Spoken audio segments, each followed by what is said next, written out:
Sa bawat pagtikim ng pangarap, ang pananampalataya ay nagbibigay gabay. Ito'y isang kagiliw-giliw na lakbayin patungo sa mas mabuting bukas. Ang pananampalataya ay nagbubukas ng mga pinto ng posibilidad.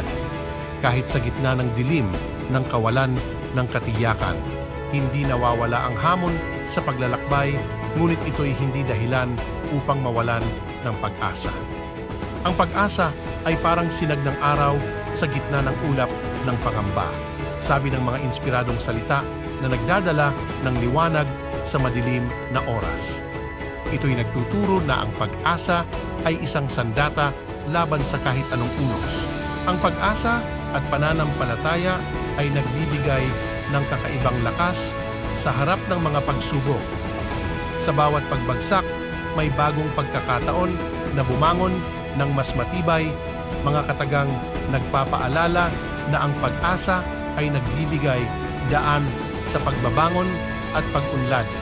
Ang pananampalataya at pag-asa ay mga guro ng pasasalamat.